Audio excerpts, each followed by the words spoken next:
好，各位弟兄姐妹，大家平安。平安。上个礼拜我们有讲到，稍微回顾一下哈。上个礼拜有谈到罗波安，就是以色列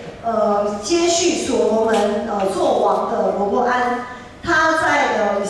他在位的时候，以色列王国就分裂嘛哈。然后但是呢，他在分裂的那个时刻呢，他愿意谨守遵行上帝所喜悦的道路，所以上帝就使他强盛。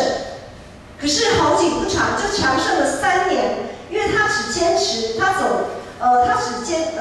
坚持了3年要走上帝的道路，所以呢他强盛了3年。当他强盛的时候，他又离开了上帝，然后呢最终还是走向失败。啊，有一句话说，在传道书有一句话说，三股合成的绳子不容易折断。我们以前都有看过一个广告，就是筷子，一根筷子很容易就折断，2根或许还可以用力一点折断，可是3根筷子弄在一起就真的有一点困难，那难度就越来越高。所以当我们在面对一个人生的困境、一个困难的事件的时候，如果有人可以一起携手陪伴，依靠上帝的心，就比较容易坚持到底。所以我们很需要团契生活，我们真的很需要团契生活，因为我们不晓得什么时候我们会碰到我们人生当中的难题。那一旦碰到难题，我们有团契生活，我们有肢体成为我们的帮助的时候，那我们就比较容易可以挺过去。好，那很多时候我们会说，那团契生活是我可能要走出来。那我平常在家里，我平常有一个人的时候，可能我在公司的时候、在上班的时候、在上学的时候，也没有肢体在我的旁边呢。那谁成为我的那一半？那就是上帝啊！我们的主会成为我们的力量，因为他跟我们同在，我们跟他同在。就像刚才我们唱的诗歌，我们跟上帝关系就好像葡萄树那个枝子跟葡萄树的关系，枝子就连接在葡萄树上，然后呢吸取葡萄树它的养分，然后我们可以成长，就互相互取，然后葡萄树可以结果子这样。好，所以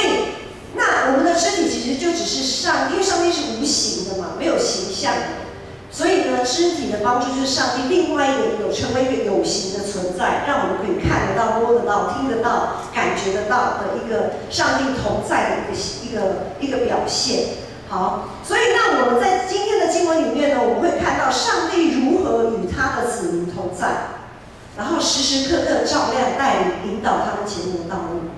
好，在这里我要再一次的强调，就是当以色列像我们上个礼拜讲，以色列分裂之后分成北国、南国。北国10个支派基本上他们已经离开上帝了。那南国的2个支派虽然仅只有2个支派，就是犹大、便雅悯支派，但是他们是愿意去遵行上帝的旨意。好，他们在某一个程度上是愿意去遵行上帝旨意的。那历代志的作者他写作的目的呢，也是为了一群被掳归回的人，他们正在面临家园的重建，还有敬拜生活的重建。他们在摸不着边际的黑暗当中，他们需要一个明确的指引。因此，关于列王记，它在后续也在我们这个礼拜，应该从上个礼拜就开始吧，从上个礼拜就是罗波安开始记载，后面就分裂嘛。那历代志的作者怎么记载呢？他不记在北国，因为北国对那群被掳归回的人来讲一点完全不重要，所以他记载的历史主轴就是以南国为主。所以我们在读历代志，在分列王，我们不会像列王记看得这么痛苦，一下北国的王，一下南国的王，还有同名同姓的，然后这样子搞得大家七荤八素的。在历代志我们会看到这个作者的取材就是以南国为主轴，北国会提到的时候，顶多就是插花一下而已。好，所以它是以南国为主轴，因为南国刚才有讲到，它是以耶和华上帝为中心的圣殿敬拜。虽然在南国里面也有出现一些不合上帝心意的王，会做一些坏事的王，但是毕竟在整个南国的历史当中，还是比较多是更愿意倾向向上帝靠拢的一个信仰群体。好，面对这群在黑暗当中持续愿意去寻求上帝的人，上帝透过他的仆人亚撒利亚向南国的君王亚撒喊话。就是我们今天的经文，我们请那个婉柔放在那个第1节跟第2节的经文。上帝透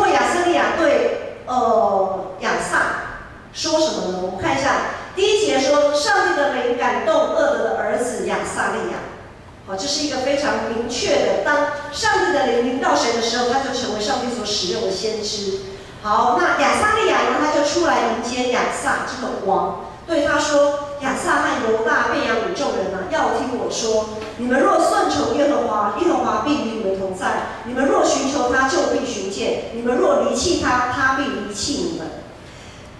亚撒利亚，上帝感动亚撒利亚讲这段话的这个时间点很微妙。这个时间点是在亚撒王他带军出征，打赢了一场胜战，要凯旋班师回朝的时候，正当亚撒王班师回朝，要回到耶路撒冷，在耶路撒冷城门口，然后呢，这个亚撒利亚这个先知就站在城门口，好像在我们讲在挡人，在堵路了。就把那条路给堵住了，他就站在这个迎接胜利的队伍的这个面前呢。好，先知亚撒利亚挡在那边说了这一段话，感觉真的是有点，以我们现在的概念来讲，就是这个先知有点白目啊。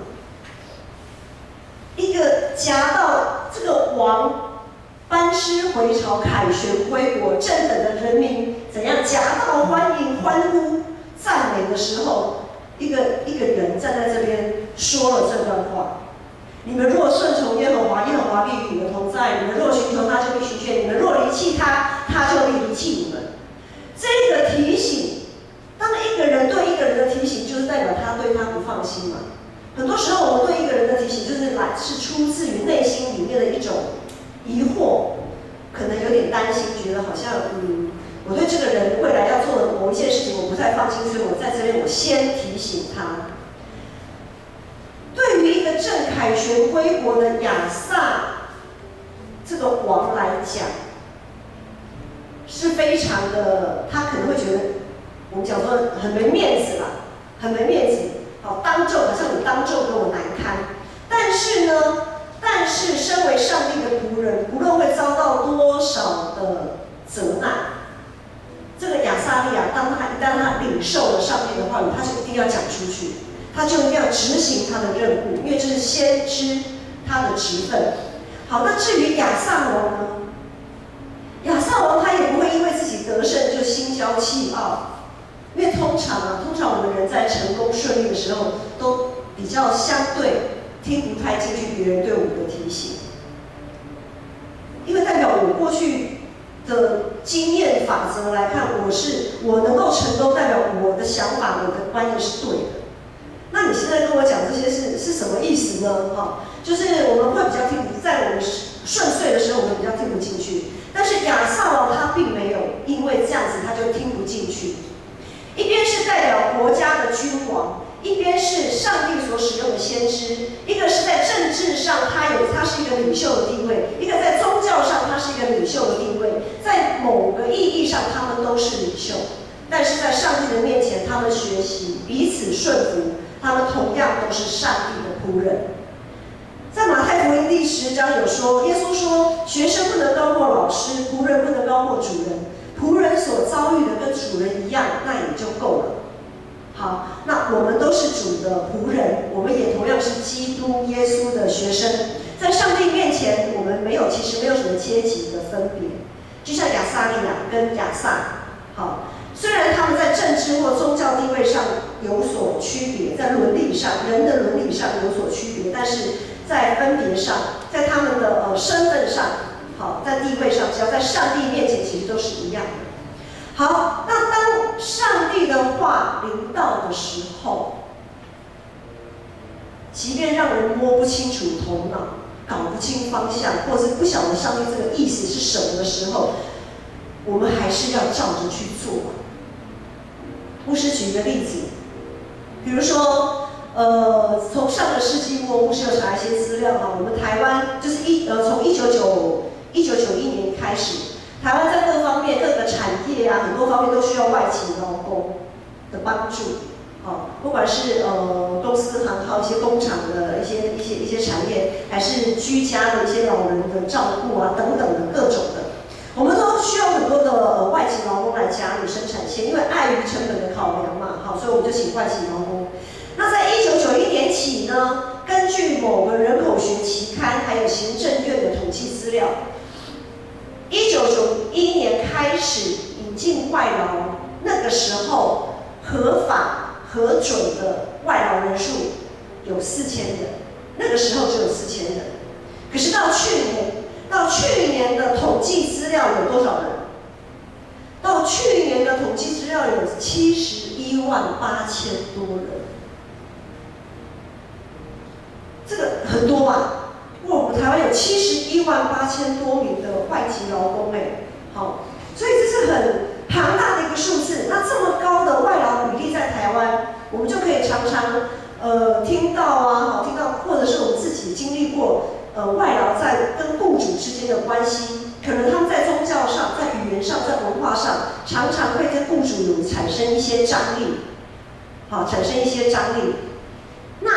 外籍劳工带给我们的不只是经济面就是整个全体台湾经济面的帮助跟好处，它带来的也不只是生活上的便利，它更能带给我们在信仰上的反省。他们其实可以带给我们信仰上的反省。他们身为一个仆人的角色，特别我们知道，因为宗教、语言、文化等等的不同，我们有很多的磨合期。特别在一开始的磨合期，很多时候他们其实没办法理解我们讲的话，他们可能听得懂。所谓的听得懂，就是他知道，比如说，你稍微等一下这件事情好了，他们可能听得懂说你稍微等一下。但是呢，牧师要举个例子，就是在台北都会区，因为生活都步调都很快，我们再等一下，你觉得多久叫做等一下？要等多久叫做等一下？几分钟叫做等一下？5分钟叫做等一下。好，我们觉得可能5分钟、10分钟叫做等一下。可是牧师他之前还是神学生在缅甸宣教的时候，他们的等一下的概念是大概1-2个小时叫等一下。所以我的意思，你懂这个意思吗？就是说，虽然他可以听得懂你的字的意思，但是因着文化背景的不同，他们可能会认为等一下是1-2个小时，所以他们可能会觉得慢慢的，就是在我们来看，可能会觉得他们的一些行动太慢了，那我们就会催他们，然后他们可能会觉得说，啊有这么严重吗？需要这么紧急吗？有紧急到这个程度吗？因为他们没办法去意识到那个文化上的差异，好，这个是这样的例子。所以呢，他们很多时候无法理解主人的吩咐，但是即使如此，他们还是愿意尽心尽意的去达到主人的要求，去满足主人的需要。他们不求自己可以理解啊，他们不求自己可以理解，他们就是尽量的满足主人的需要。好，问题就来了，弟兄姐妹。我们在信仰上，我们在上帝面前，我们常常其实也不太能理解上帝对我们说这句话是什么意思。我们常常也不太理解上帝为什么把这个事情摆在我们前面，不晓得上帝为什么让我们经历这一切。就像外劳听不太懂我们主人到底在要求什么，我们真的很多时候我们是无法理解的，因为这个世界常常把我们训练成自己要成为独当一面的领袖。以至于我们有越来越多的时候，我们不愿意弯下腰去做那些苦差事，去做那些不太舒服的事情。很多时候我们没办法理解十字架的重量，但是这群外劳在台湾这么庞大的一群外劳，却可以常常成为我们在信仰上的提醒。我们要在他们身上学习如何做一位上帝的仆人，我们要学习在他们身上学习如何做一位上帝的仆人。好，然后我们再来看第3节到第6节的经文。第3节到第6节这段经文呢，这里说以色列人不信真神，没有训诲的祭司，也没有律法，已经好久了。但他们在极难的时候归向耶和华以色列的神，寻求他，他就被他们寻见。那时出入的人不得平安，列国的居民都遭大乱，这国攻击那国，这城攻击那城，互相破坏，因为神用各样灾难搅乱他们。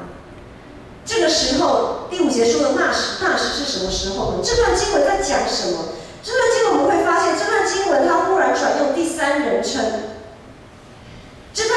是在回顾那一段没有上帝失去次序的一段日子，是双重回顾。第一重回顾是什么？第一重回顾是这个历代志的作者在回顾大卫在设立祭司利未人的制度、敬拜制度之前那个混乱的日子，也是我们之前有读过士师记，还记得吗？士师记里面有讲到说，那个时候没有上帝，大家都各自行各自看做好的事，每一个人都作恶作坏。好，一方面的回顾是那一段，就是大卫这个王他还没有设立祭司敬拜制度的之前的那一段以色列的黑历史。另外一层的回顾呢，就是在以色列灭亡之后被抓到掳到巴比伦，然后再回国，就是他们现在就是历代志的读者那个当下的那个时间点，他们被掳到巴比伦，失去敬拜、失去上帝律例典章的那个黑暗的日子。所以历代志的作者在这里告诫他的读者啊，离开上帝的日子就是会像这个样子，会不断看见人性的贪婪、丑陋。在看动物频道的时候，看到那个猛兽、猛禽，他在抓取、抓撕猎他的猎物的时候，看起来画面是非常的残忍、凶残。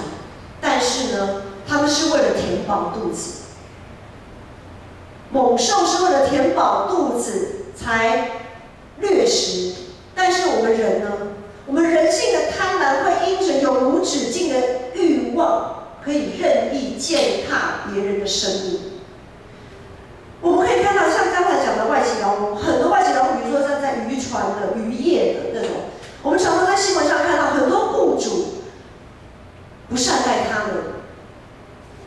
雇主为了自己赚钱，然后呢践踏他们的生命，践踏他们人生的他们的人权。很多时候，我们的人的丑陋其实比那一些猛禽在抓撕猎物的时候更残忍。人类的历史的推进一直是在人道考量跟经济利益上有很大的张力，特别在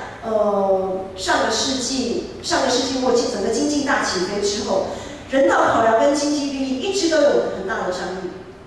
人道考量这一边是象征着上帝创造生命有机体，寻求共荣共存和平的一个社会。但是另外一边呢？另外一边为了经济利益上，就是一直在堆积欲望的巴别塔。当这两边失去平衡的时候，当上帝的仆人转而变成欲望的仆人的时候，就会变成第5节、第6节讲的这样子，就会出入的人不得平安，列国的居民都遭大乱，这国攻击那国，这城攻击那城，互相破坏，因为神用各样的灾难搅乱他们。神为什么会用灾难？这个灾难不就是我们自己人的罪所造成的吗？弟兄姐妹，我们来教会参加聚会，就是不断透过上帝的话，帮助自己放下社会的价值观，放下你在社会上的地位，不管你是主管，第几级的主管，还是最高阶的，不管你的阶级多高，我们都要重新放下那些，重新回到上帝面前，找回我们成为仆人的这个身份，更透过在圣灵里的团契、肢体之间的彼此的劝勉、安慰，常常保守自己的心，可以在暴风当中可以更坚定，持续的仰望主耶稣基督的恩典。在主的羽翼底下，仆人在主人的羽翼底下，仆人一定他的生活是一定有保障的。就好像我们要请外劳，正常来讲，我们都会提供他吃住，对不对？他不用烦恼他没有地方吃住，没有的住，没有的吃，因为这是主人应许要给他的。所以，如果我们以一个基督徒的雇主的身份，我们都可以这样子，我们身为一个人，我们都可以这样子来善待我们的仆人，那更何况我们的主耶稣呢？他岂不将我们所需要的早就加给我们了？而且不只是他应许给我们的，是额外的恩典，额外许多的恩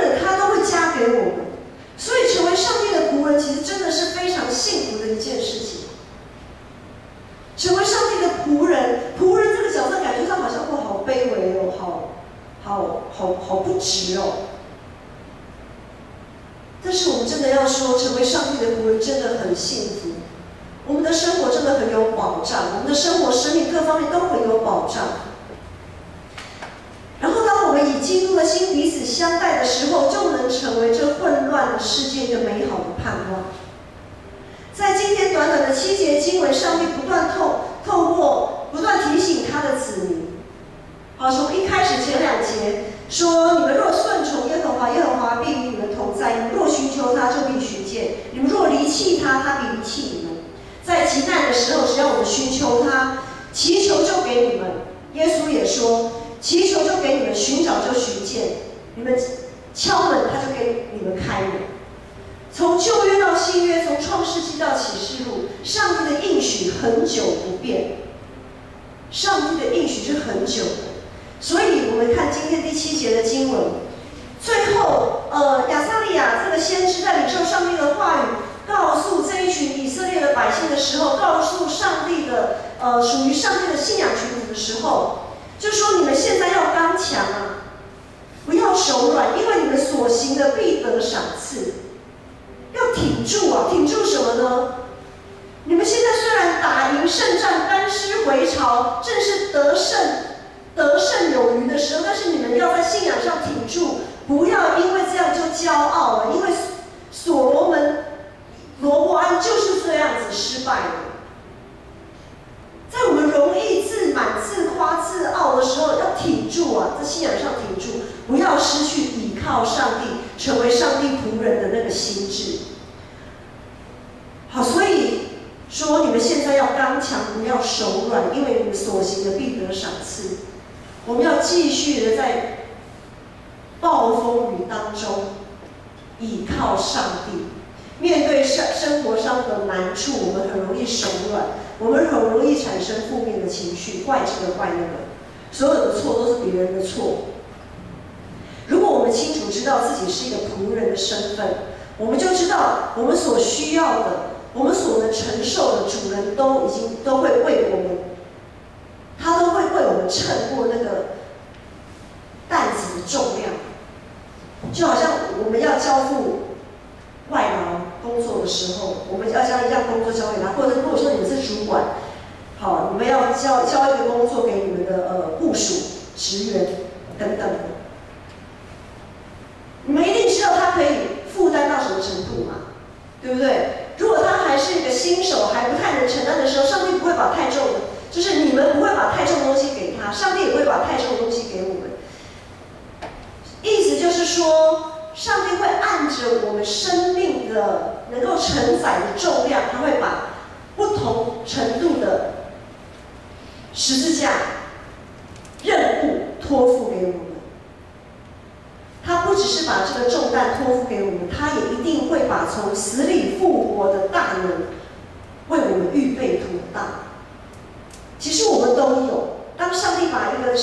一件事情交托给你的时候，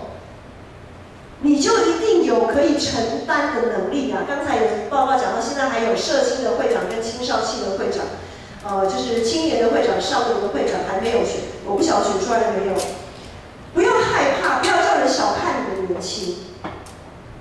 因为你们在凡事上都可以做人的榜样。很多时候我们都会一直推，不敢当会长。你要有信心去支取啊，因为你的枝子是连接在葡萄树上的。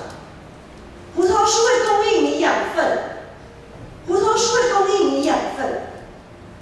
所以站在人生的十字架面前，我们要做什么选择呢？面对那个十字架，我们是会像犹大一样出卖耶稣，把一切的灾难都怪在耶稣头上，然后呢，就按着自己觉得应该是怎么样，可以自己按着自己可以理解的方式去做。我们会像犹大这样子吗？还是我们会像那一些安静在十字架旁边，虽然有了锥心之痛，虽然有了完全无法理解的状况，但是他们还是愿意静静的在十字架旁等候的那一群妇人，当耶稣被钉在十字架上的时候，那我们又如何面对自己的十字架？我们要选择哪一个？我们是要选择犹大，还是选择我们要成为那一群妇人？我们是否对我们的主人有足够的信任？我们是否对我们的主有足够的信心啊？这个答案我们要在心里自己琢磨。借由上帝的话，再一次的提醒大家：你们要刚强，不要手软。你们要刚强，不要手软，因为你们所行的必得赏赐。在这个弯曲背谬的时代，不要轻看自己在暴风雨中所能为主做的一切。很多时候，可能我会觉得说：哦，我的生活已经够苦了，我光是能够好好的活着就够了，我好像很难为主做什么。弟兄姐妹，我们都知道台风都有等级，对不对？有些台风很强，像说中度台风或强烈的台风的时候，可能真的是人不只是可能没有办法往前走，还会往后被台风吹得倒退这样子。在那么大的暴风中，我们如果光是能够站定的稳，即便我们好像看起来没有往前，那都是值得喝彩的。只要在这么极大的暴风当中，我们仍然能够在上帝的面前站定稳住，那就是值得喝彩的，那就是就是在为主做见证。所以不要轻看自己所能为主做的。我们在主里面，主在我们里面，在我们里面的比这个世界还要大。我们在耶稣基督里就是要学习，一直不断的学习，在领袖与仆人的角色上自由切换。当我们刚强的时候，就要像主耶稣一样服侍众人，像一位领袖带领着软弱的人来到上帝的面前站立得稳。那当我们软弱的时候，就要像主耶稣一样，常常谦卑屈膝，在主的面前祷告，像一位仆人祈求他仆人的公义，并且甘心顺服他的主人对他所做的任何安排。我们可以是领袖，也可以是仆人。我们在耶稣基督里，我们应该有自由，可以转换领袖与仆人这个角色。很多时候，我们要站出来做些事，可是呢，在我们的态度上、信仰上，我们要像仆人，向上帝寻求支援啊，寻求支援啊。很多时候，好像在干旱无水之地。我们的生命好像进入到一个很荒芜的一个地步的时候，我们真是要渴慕我们的主。我们要用祷告的心渴慕渴想我们的主，就像如鹿，那个鹿啊，渴慕溪水。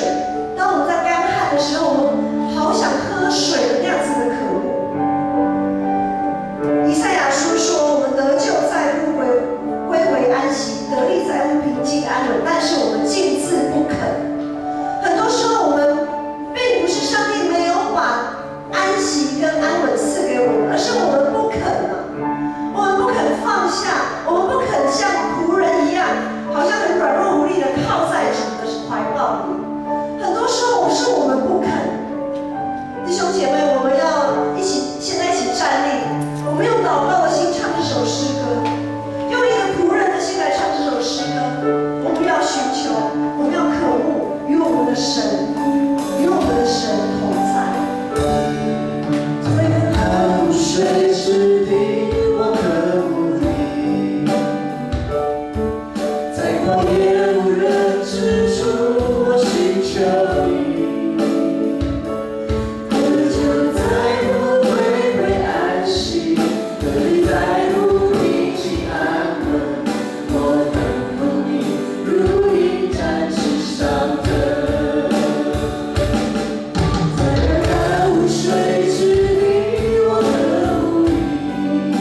直到永远。阿门。